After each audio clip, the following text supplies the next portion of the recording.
Knieë. As ek dit sê, is ek oortuig, daar's 'n klomp van julle wat sê, my knieë. Vroeger, jonger dae se beserings, my eie knieë, my verspring en driesprong loopbaan, rugby by so baie mense, nê. En dan word trappe nou heel wat moeiliker geklim. Van julle het miskien al 'n knievervanging gehad. Ek wil vir die jonges onder julle sê, die kinders, pas jou knieë op. Jy dink nou, dit is niks om so hoog af te spring en te rol en die sport wat jy doen, en ons is amper half roekeloos oor ons ledemate. Gister was ek en Dina in Riversdal by die landbou skou en daar het dit het lekker gereën, toe loop die water nou sterk daar en ons is nou daar oor 'n stroompie en ons is al twee ewe grasieus daaroor, maar ek kon hom voel, hierdie regter nie. Die Bybel praat ongeveer 35 keer oor knieë. En wanneer jy aan knieë dink, dan kom die woord na ons toe met om te kniel, om jou knieë te buig, Dit kan positief wees om voor God te buig, om te erken, te aanbid. Dit kan negatief wees om te kniel, te buig voor probleme, sonde. Sekere mense wat jou manipuleer en jou sleg behandel. Daarom dat ons sê, ek is op my knieë. En dan bedoel ons nie altyd, ek bid nie. Ek is op my knieë. Ek is in 'n slaafposisie, ek is plat geslaan. Nou, wanneer die Bybel praat oor om te kniel, dan gaan dit oor 'n toestand. Jy's in 'n toestand. Onthou, dis 'n beeld, 'n metafoor. Jy hoef nie regtig fisies te kniel wanneer jy bid nie. Ek hou daarvan. Ek onthou in my vroeë jare daar in die Klipkerk. Ek en Fanie Skonees en Dr. Vetburger was saam. En daar het ek geleer, ons het elke Dinsdag het ons dominees bymekaar gekom, gesels oor die gemeente, beplan en saam gebid. En Dr. Burger het dit en Fanie het dit vir my geleer om te kniel aan die einde van ons sessie, om daar by 'n stoel of bank te kniel. Dit doen net iets. Jy hoef dit nie te doen nie. Ek is net bang jy kom nie weer op nie. Maar dit is simbolies, sterk, want dit sê vir jou, jy buig voor God. Dis 'n houding teenoor God. So dit gaan ook oor 'n situasie of 'n toestand teenoor mense en dan ook teenoor probleme, swaar kry, sonde, om die knie te buig of nie te buig nie.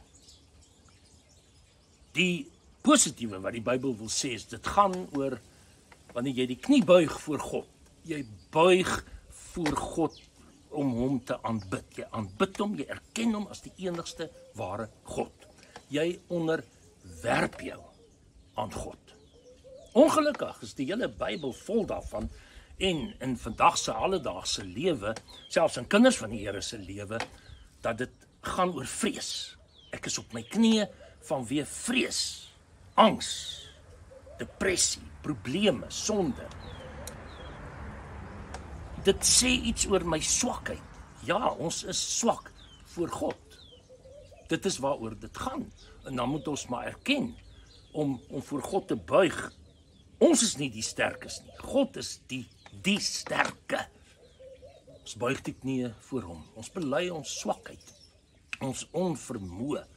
Ons gee ons oor aan God. Maar aan die ander kant, die Bybel is vol daarvan, hoe mense hulle deur geslagte heen vandag nog oorgee aan die afgode, aan valse magte, aan geld, aan negatiewe magte, aan verkeerde persone en dinge in ons land, om die knie te buig voor misdaad, geweld, bedrog. Ons president het lankal die knie gebuig voor 'n magteloosheid, 'n leë belofte syndroom, en watter magte ook al. Filippense 2, vers 5 tot 11. Ons kan maar net gaan leer by Jesus Christus self. Paulus skryf hier: dieselfde gesindheid moet in julle wees wat daar in Christus Jesus was. Hy, Jesus, wat in die gestalte van God was. Hy was self God in die hemel, voordat hy mens geword het, voordat dit Kersfees geword het.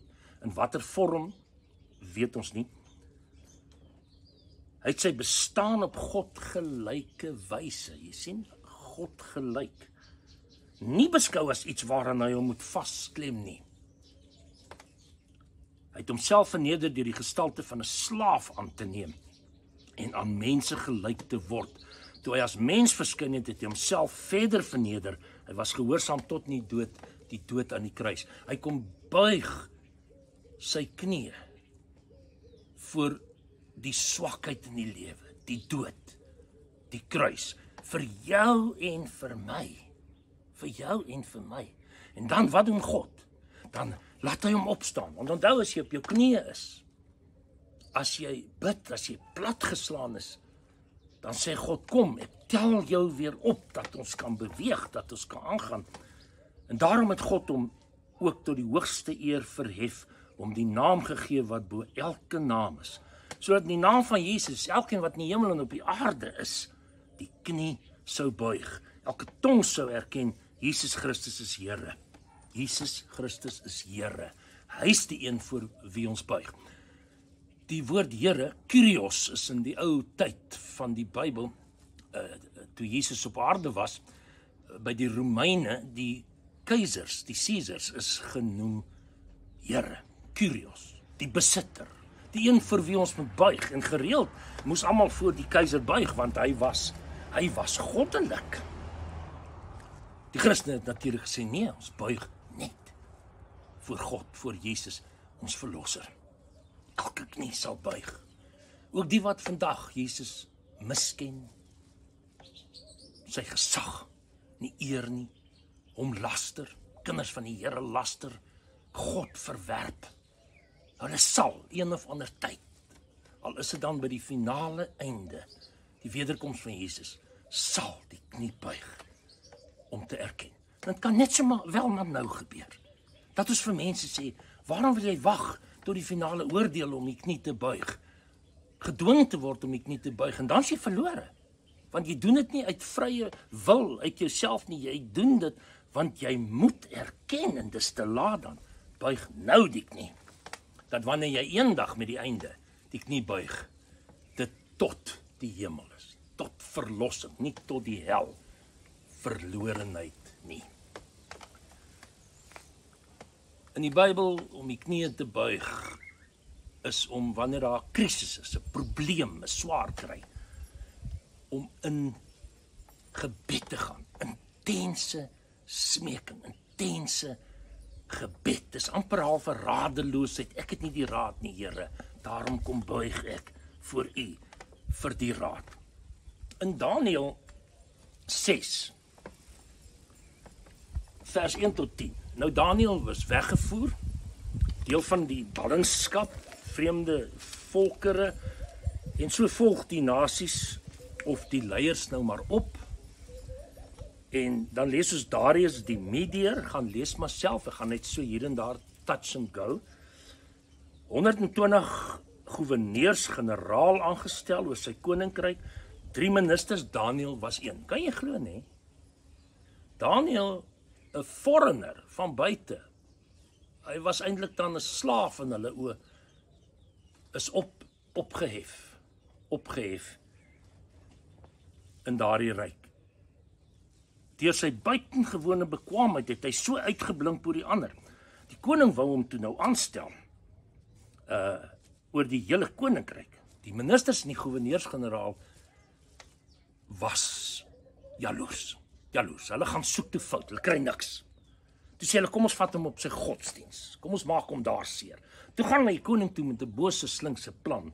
Hulle sê, koning, kom ons gee dekreet, ons vaardige dekreet uit, vir 30 dae mag net u aanbid word. Geen ander god nie. Geen afgod nie, nee, niks. Hierdie gelowiges mag nie hulle God aanbid nie, want hulle weet Daniël. Hy sê ja, want ek meen die eie hy buig dit nie net vir homself hoor. Hy is die belangrikste in sy lewe. Toe Daniël hoor, en dit is toe die dekreet was soos die wet van Medeërs en Perse, daai idioom staan vas soos die wet van Mede en Perse. Daniël hoor die dekreet en wat doen hy? Hy gaan na sy huis toe, hy gooi die vensters oop wat na Jerusalem toe wys, 'n geloofsbelijdenis dat hy sal terugkeer na sy land. Hulle sal weer terugkeer na Jerusalem. Soos sy gewoonte was, hy het voortgegaan om 3 maal per dag voor sy God te kniel. 3 ook die volmaakte getal, dat hy sekerlik meer as 3 maal per dag. Maar goed, dan oggend, middag, aand, om die hele dag te omvat, om te sê God is die een wie hy aanbid. Hy prys hom, hy aanbid hom, hy dank hom. Toe kom die vyande nou in, hierdie ander gouverneurs-generaal, en hulle gryp hom, vat hom na die koning. Koning is hartseer, hy kom agter my, hy is hier met 'n slapriem gevang, en dan word in die leeukuil gegooi. Die koning kan nie slaap nie, hy kan nie eet nie. Hy kan nie gou genoeg die volgende oggend daar uitkom nie. Daniël, my seun is jy daar? En Daniël sê, nee, hier is ek is okay, alles is reg. God het die leeu se bekke toegebind. En die leeu's moes die knie buig voor Daniël, en nie Daniël voor die leeu's nie. En hierdie, wat met hierdie ding gekom het, is toe nou gestraf. Daniël wat om hulp roep. Nie skaam is om die knie te buig. Hy is nie skaam dat anders sien hy aanbid God nie. Laat my altyd dink wanneer ons in 'n restaurant is en daar sit mense, 'n gesinnetjie of 'n man en sy vrou of 'n partner, en dan vat hulle hande en sê dankie oor die kos. Nie skaam om dit te doen nie. Daniël 10 lees ons, daar's 'n visioen. 'n Man wat verskyn, dis 'n magtige visioen, vreesaanjaend. Die mense om Daniël sien dit nie, maar 'n vrees oorval hulle. Hulle was skrikbevang, hulle het gevlug, hulle het weggekruip, staan daar in Daniël 10. Daniël sê daar ook, ek, Daniël, was doodsbang, magteloos. Ek het geen krag gehad nie, toe val hy bewusteloos op die grond. Dis nie die slain in the spirit waarmee gekom word, wat soveel kerke in die wêreld kom en sê, jy moet jou bewussyn verloor en neerval. Hierdie is, alles is vir hom net te groot, en hy val neer, op sy gesig daar, vooroor geval, en toe 'n hand gekom, God se hand, my op my knieë laat kom, en hande, daar staan hy, hande 4 voet, om te bid, hy moet nou bid, dit is wat dit beteken. Ek het gebewe, nadat hy my opgetel het gesê, staan nou, jy's op jou knieë, om te bid en God te erken, nou staan jy, nou gaan ons aan. Hy sê, jy, Daniël, vir wie God lief het, gee ag op wat ek vir jou sê, staan regop. Ek het bewend regop gaan staan. Ja, al bewe jy in die lewe teen magte en probleme, moenie bang wees nie, Daniël, staan daar. Van die eerste oomblik af wat jy jou ingespan het, om insig te kry, om voor jou God jou te verootmoedig. Hy het altyd die knie gebuig voor God. Is jou gebede verhoor. Wat 'n wonderlike verhaal en voorbeeld vir jou en my, hoe God dan antwoord wanneer ons op ons knieë voor hom is. In Esra 9 gaan dit ook baie sleg met die volk. Wel, eintlik moet dit goed gaan, want hulle het teruggekom uit die ballingskap. Esra is nou daar by hulle, die profeet. Hulle het sterk leiers. Hulle moet die tempel herbou. En wat gebeur? Wat gebeur? Hier kom hulle en hulle sê vir hom, die leiers sê vir hom, die mense van Israel en die priesters en die leviete het hulle nie afgesonder van die nie-Joodse bevolking nie. Wel, dit is die heidene van daai tyd, die nasies wat God nie aanbid nie, die afgode aanbid. Hulle het afskuwelike dinge gedoen, afskuwelike gebruike. Toe ek, Esra, dit hoor, ek het my klere geskeur, my hare, my baard uitgetrek, verslae gaan sit daar in sak en as. Nie kniel om te bid nie, hy is te verslae. Dis hoe ons baie keer maar voel, nie? Ek het maar net verslae daar gesit. Teen die tyd van die aandoffer het ek daar opgestaan. Toe val hy op sy knie, ek het op my knie geval.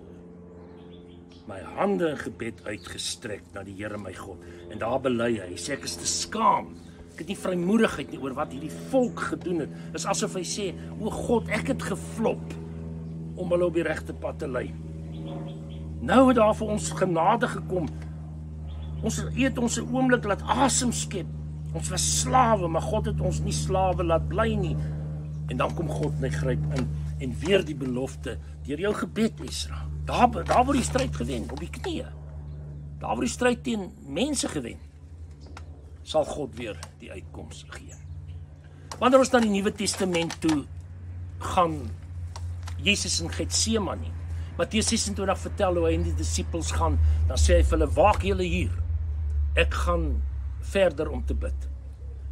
Dan gebeur dieselfde ding 3 keer. Hy smeek, laat die beker by my verbygaan, angstsweet, hy's op sy knieë, desperaat, moedeloos, depressief. As dit U wil is, sê hy, o Vader, dan gaan hy, dan slaap, dan maak hy wakker, hy sê, kan julle nie 'n uur lank waak nie? Nee, hulle die knie gebuig voor die vaak en die moegheid en hulle prioriteite is nie reg nie. En so gebeur dit 3 keer en uiteindelik dan sê hy, kom laat ons gaan. Maar daar op sy knieë het Jesus die stryd gewen om aan die kruis te gaan hang, om die dood te oorwin, om die sonde van die mensdom te dra.